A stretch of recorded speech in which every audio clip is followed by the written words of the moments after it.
Thank you, ladies and gentlemen. First of all, we're just going to play a short video. I'm hoping if I press play that will work. We'll find out.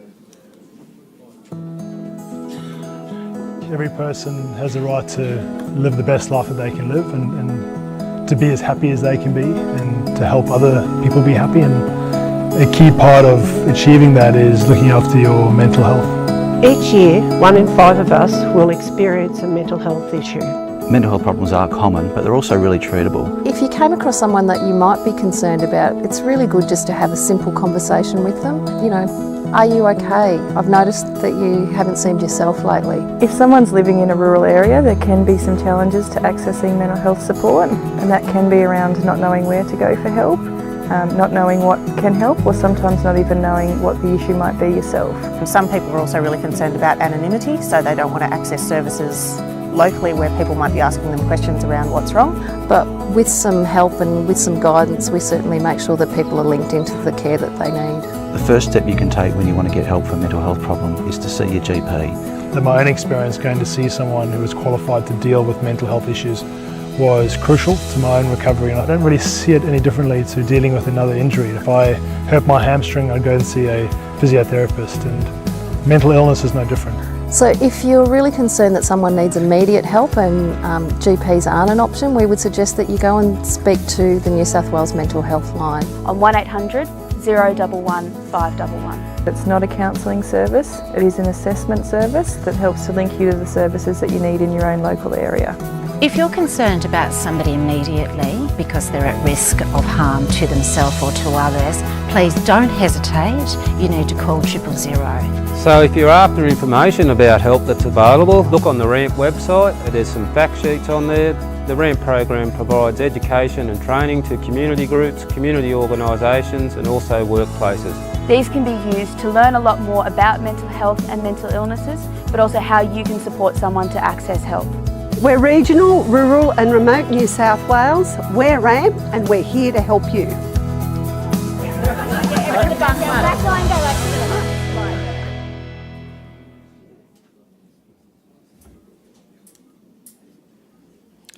As is a short presentation, ladies and gentlemen, thank you very much for the invitation and coming on to talk to you today. We're going to talk about the elephant in the room because it's quite often not spoken about. Just very quickly, statistically, there is no evidence to suggest that problems with mental ill health are any greater than in rural and remote parts of Australia than in our larger urban centres. There's an increasing amount of research being done in the area, and that's the good news. The bad news is, however, that the evidence does suggest that the complications of mental ill health, and by that we mean suicide is one very serious complication of mental ill health, are greater in rural and remote areas. In fact, the further away from a larger urban centre you are, the higher your risks become. In fact, in 2015, which are the best statistics or the latest statistics we have from the ABS, there are 8 suicides every day in Australia, and 6 of those will be men. It's not just a male problem, however. More women will attempt suicide than men, statistically. The highest risk age group as far as overall numbers, for men aged between 40 and 50. So it's a very significant issue. And what we're here to do today is to encourage you to come and have a chat with us. We're out there all day. Please stop in and come say hello. What I'd like to do now is just very quickly mention that World Suicide Prevention Day is on September the 10th. I know that Are You OK were here yesterday, and I think they addressed the audience, which is all good news, and we work closely with them as well. But I'd just like to introduce you to Jen to say a few more things. Thanks, Steve. So some very simple things that you can do to improve your mental health and wellbeing is actually to stay connected. Stay connected to friends, family and your community. One of the sad realities of modern life, and particularly modern technology, is ironically people are reporting higher rates of disconnectedness than ever before. People are reporting feeling more socially isolated, and higher levels of loneliness are reported. We are also working longer hours than ever before. People are less connected to their communities. A lot of the things that people would naturally congregate to, like your CWAs, even your church groups, those sorts of things, they're really struggling to find numbers, and membership is on the decline. While some rural communities are thriving, other communities we're seeing huge decreases in the population, which also means that for some communities they're losing valuable resources such as schools, banks and those sorts of things, areas where people would naturally congregate and bump up against each other.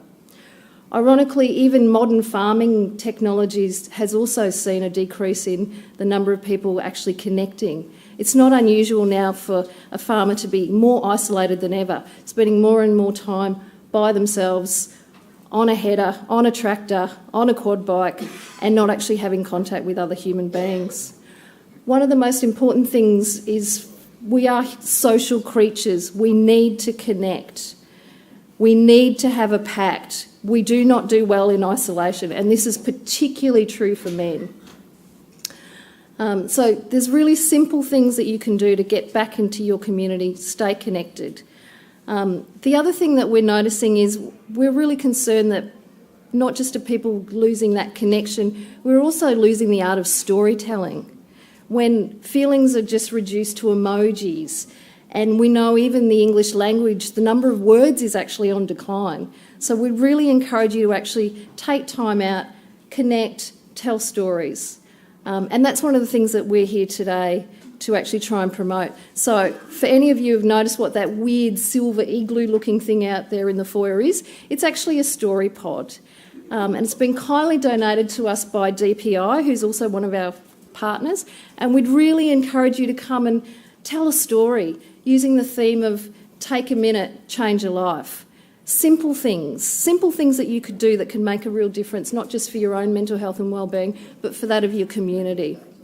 You can also come and get a health check with our lovely nurse Steve here, which some of you might be disappointed that we don't have a female this year, because I know we tended to get a lot of blokes. But myself and Tessa will also be there. So it's nothing scary. We're not going to diagnose you. The other thing is we're not mind readers. We can't tell what you're thinking. We really just want you to actually take some time out, have a think about what you could do for your community and really encourage that storytelling. So to end, we'd actually like to end with a poem from one of Australia's better known storytellers, Henry Lawson, who, for some of you may not know, Henry Lawson also struggled with major mental health problems throughout most of his life. He was also a notorious drunk. So I'll actually hand it over to Steve. This poem's called The Shearers, and I'm hoping that it's going to resonate with you all. Thank you. So as well as liking a cold shandy on a hot day, and Henry just happened to live in lots of hot places, he just very interestingly, his birthday was about almost exactly 150 years ago, 1867 in June. And just down the road here at Circular Quay, the Governor of New South Wales actually paid him some money to keep away from Circular Quay because it was a bad look, such a high-profile person begging for money for the ships that are arriving. But very quickly, there's only a few verses in this poem, and I do like to read a few poems, but so this is The Shearers by Henry Lawson. No church bell rings them from the track, no pulpit lights their blindness. 'Tis hardship, drought and homelessness that teach those bushmen kindness. The mateship born of barren lands, of toil and thirst and danger. The camp fare for the stranger set, the first to the place to the stranger. They do the best they can today, take no thought of the morrow. Their way is not the old world way, they lived to lend and borrow. When shearing's done and checks gone wrong, they call it time to slither. They saddle up and say so long and ride, the Lord knows whither. They carry in their swags perhaps a portrait and a letter, and maybe, deep down in their hearts, the hope of something better.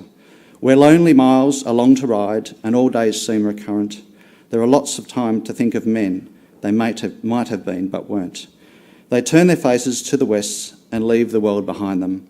Their drought-dried graves are seldom green where even mates can find them. They know too little of the world to rise to wealth or greatness, but in this book of mine I pay my tribute to their straightness. I think it's a lovely poem by Henry. Please come and have a chat with us. Mental health problems are common, but they're also very treatable. And and I'm happy to do everyone's blood pressure as well. I promise I won't check your prostate.